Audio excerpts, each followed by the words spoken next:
어젯밤에는 고양이들과 따로 자야 하나 고민하다가 그냥 같이 자기로 했습니다. 어제 아침을 떠올려 보면 마음이 계속 걸렸습니다. 사료를 먹고 난 뒤 방바닥에 토를 하는 모습이 있었고, 예전에 제 얼굴을 다쳤을 때도 비슷한 장면이 떠올랐습니다. 문을 열자마자 미친 듯이 달리면서 스트레스를 풀던 모습이었죠. 그때 눈가에 발을 맞아 피를 흘렸던 기억도 아직 선명합니다. 아침에 럭키를 쓰다듬으려 했을 때도 만지지 마라는 것처럼 공격적으로 무는 반응을 보였습니다. 하나하나 떠올려 보니 각방을 쓰려고 문을 닫았을 때마다 고양이들이 받는 스트레스가 꽤 분명하게 드러났던 것 같습니다. 그래서 어젯밤부터는 각방을 쓰는 걸 멈추고 자유롭게 오가며 잘 수 있게 내버려 두었습니다. 머리카락을 뽑는 문제는 제 머리 위로 올라오지 못하게 장애물을 설치했고, 머리 쪽으로 올라오려고 하면 확실하게 제지하려고 노력했습니다. 오늘 아침에 눈을 떠보니 고양이들 표정이 전반적으로 평온해 보였고, 분위기도 한결 안정된 느낌이었습니다.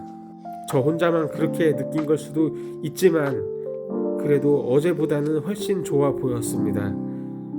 고양이들을 키우면서 느끼는 건 훈련보다 규칙보다 스트레스 관리가 훨씬 더 중요하다는 점입니다. 작은 변화 하나에도 이렇게 반응이 달라질 수 있다는 걸 다시 한번 실감한 아침이었습니다. 오늘은 아침부터 눈이 계속 내리고 있습니다. 밖이 조용해서 그런지 집안도 평소보다 더 고요합니다. 고양이들은 생각보다 거의 움직이지 않고 깊게 잠들어 있습니다. 겨울이라 그럴 수도 있고 요 며칠 쌓였던 피로 때문일 수도 있겠다는 생각이 들었습니다. 고양이들도 나름의 방식으로 계절을 버티는 것 같습니다. 저는 영상 편집을 하다가 중간중간 고양이 화장실을 치우고 잠깐 숨을 돌릴 겸 현관 쪽으로 갔습니다. 문을 열고 고양이들과 같이 밖으로 나가봤습니다. 눈이 오는 걸 처음 보는 아이들도 있을 거라 생각했거든요. 하지만 기대와는 달리 아이들은 선뜻 밖으로 나오지 않았습니다. 하얀 눈이로 뛰어나갈 줄 알았는데 눈이 없는 구석에서 가만히 눈치를 보더라고요. 조심스럽게 주변 냄새만 맡고 발을 한번 올려볼까 말까 고민하다가 결국 더 이상 나가지 않았습니다. 괜히 무리시키는 것 같아 잠시 바깥 공기만 쐬게 하고 다시 집 안으로 들어왔습니다. 눈은 계속 오고 있고 아이들은 다시 각자 자리로 돌아가 아무 일도 없었다는 듯 잠들었습니다. 이따 저녁에는 오늘 도착한 이갈이 장난감을 꺼내볼 생각입니다.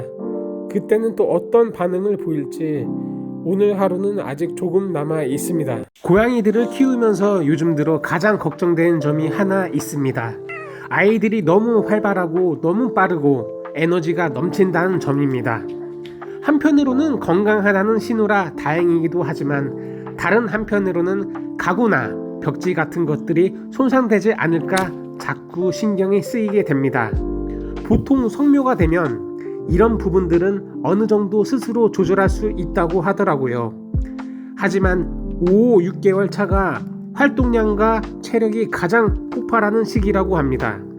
지금이 딱 그 시기인 것 같다는 생각이 듭니다. 한동안 숨겨두었던 트랙볼 장난감을 오늘 다시 꺼내서 보여줬습니다.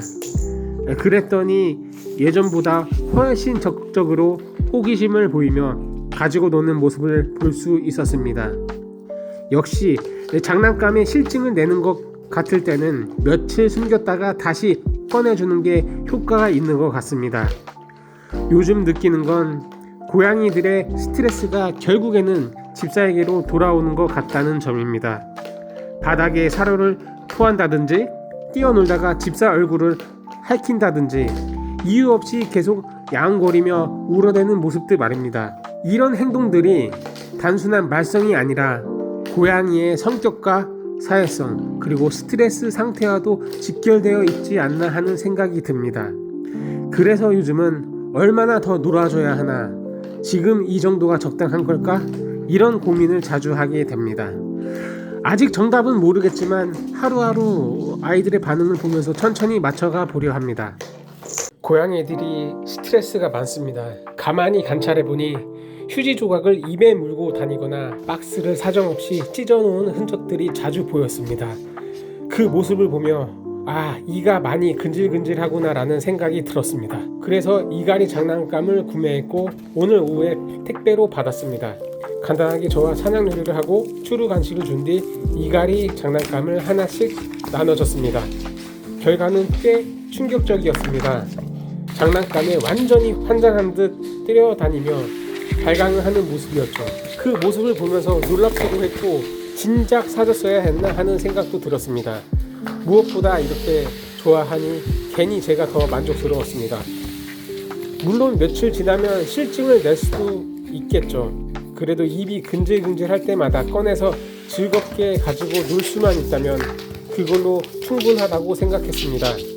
고양이들의 스트레스를 잘 관리해서 순하고 사회성 좋은 고양이로 자라주기를 바랍니다. 서로 의좋게 너무 심하게 싸우지 말고 서로 의지하면서 평생을 함께 살아갔으면 좋겠다는 생각도 들었습니다. 이갈이 장난감을 한참 가지고 놀더니 장난감 상태를 보고 깜짝 놀랐습니다. 스트레스가 얼마나 많았으면 장난감을 이렇게까지 박살냈을까 그런 생각이 들었습니다. 안에 쌓여있던 분노를 전부 끄집어내서 이 장난감에 한을 품고 초전박살을 내버린 느낌이었습니다. 혹시 성격에 문제가 있는 건 아닐까 괜히 걱정이 되기도 했습니다. 그래서 당근 이갈이도 2개 사와서 나눠줘 봤는데 웬걸 이런 찬밥 신세는 처음 봅니다. 거들떠 보지도 않더군요. 그래도 시간이 지나면 또 좋아할 수도 있지 않을까 싶어서 그냥 옆에 계속 놔두기로 했습니다. 한바탕 실컷 놀고 난 뒤 아무 일도 없었다는 듯 다시 잠에 드는 고양이들이었습니다.